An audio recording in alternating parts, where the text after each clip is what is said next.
Hello, good morning student. आज अपन सारणी के गुणधर्म पढ़ेंगे। सारणी के कौन कौन से गुणधर्म है और सारणी के गुणधर्म का क्वेश्चन 100% एक क्वेश्चन हमेशा आता है अपने पास, याद रखना। सारणी के गुणधर्म अपने पास पहला गुणधर्म है, यदि किसी सारणी पंक्तियों को स्तंभों में और स्तंभों को पंक्तियों में आपस में बदल दे, परस्पर बदल दे, तो सारणी के मान में कोई परिवर्तन नहीं आएगा। इसका मतलब ये सारणी के अपने पास, ये सारणी है, ये अपने पास सारणी है। ये कितना हो गया अपने पास 8 - 3 यानी 5। अब ये कह रहा है कि अगर अपन पंक्तियों को स्तंभों में स्तंभों पंक्तियों में आपस में बदल दे यानी 4 3 1 2, अब इसका मान कितना आएगा 8 - 3 यानी 5। तो सारणी के मान में कोई परिवर्तन नहीं आएगा। दूसरा गुणधर्म है, यदि किसी सारणी में दो पंक्तियों और दो स्तंभों को परस्पर परिवर्तित किया जाए तो सारणी का मान अपरिवर्तित रहता है, किंतु चिन्ह परिवर्तित हो जाता है। तो अपन सारणी में इन दोनों पंक्तियों को आपस में बदल देते हैं, पहली पंक्ति को दूसरी पंक्ति कर देते हैं, दूसरी पंक्ति को पहली पंक्ति कर देते हैं। अब देखो सारणी का मान क्या रहेगा -5, पहले क्या रहा था अपने पास +5। अब क्या हुआ, सारणी के मान में कोई परिवर्तन नहीं आएगा, किंतु चिन्ह परिवर्तित हो जाएगा। क्या हो जाएगा, चिन्ह परिवर्तित हो जाएगा। ये चिन्ह होगा अपने पास, ये प्लस की जगह माइनस और माइनस की जगह प्लस हो जाएगा। तीसरा गुणधर्म, यदि किसी सारणी में दो पंक्तियां दो स्तंभ आपस के अवयव समान है तो सारणी का मान 0 होगा। जैसे ये सारणी के अपने पास ये सारणी क्या है, इसमें दो पंक्तियां समान है, ये दोनों पंक्तियों के अवयव दोनों समान है, तो सारणी का मान क्या होगा 4 2 - 2 -3 2 - 2 +2 1 - 1। अब देखो सारणी का मान क्या आ गया 4 0 3 0 2 0, सारणी का मान क्या हो गया 0।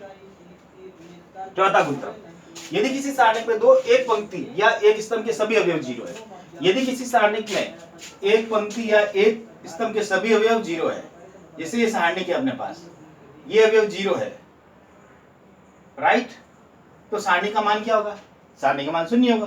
देख लीजिए आप, 4 0 - 0 -3 0 - 0 +2 0 - 0, तो सारणी का मान क्या होगा 0। तो अपन ने 4 गुणधर्म पढ़े। यदि किसी सारणी में पंक्तियों को स्तंभों में स्तंभों को पंक्तियों में परिवर्तित किया जाए तो सारणी के मान में कोई परिवर्तन नहीं होगा। दूसरे गुणधर्म है, यदि किसी सारणी में दो पंक्तियों और दो स्तंभों को आपस में परिवर्तित किया जाए तो सारणी का मान अपरिवर्तित रहता है, किंतु चिन्ह परिवर्तित हो जाता है। तीसरा गुणधर्म, यदि किसी सारणी में दो पंक्तियां दो स्तंभों के सभी अवयव समान है तो सारणी का मान 0 होगा। चौथा, यदि किसी सारणी में एक पंक्ति या स्तंभ के सभी अवयव 0 है तो सारणी का मान 0 रहेगा। गुणधर्म नंबर 5, देखो गुणधर्म नंबर 5 क्या है, यदि किसी सारणी में किसी पंक्ति या स्तंभों के सभी अवयवों को k से गुणा किया जाए तो सारणी का मान k गुना बढ़ जाएगा। मतलब जैसे इस पंक्ति को मैंने k से गुणा किया इसी सारणी में, तो इस सारणी का मान क्या होगा, पहले ये सारणी ये थी, इसका k गुना बढ़ गया, राइट। जैसे अपन ने एक सारणी के उसमें किसी अवयव को 2 से गुणा कर दिया तो 2 गुना बढ़ जाएगा, 3 गुना से गुणा 3 गुना बढ़ जाएगा, 5 से गुणा करें 5 गुना बढ़ जाएगा।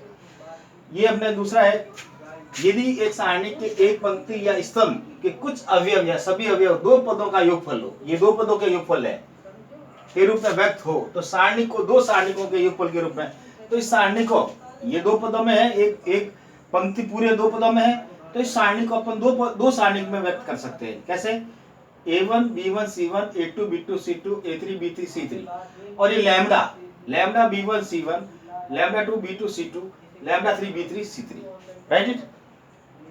ये इसके 6 गुणधर्म है, 6 गुणधर्म है, वही बहुत है। ऐसे आपके किताब में 7-8 गुणधर्म है, लेकिन अपने मोस्टली ये काम आएंगे जो मैंने आपको समझा दी है।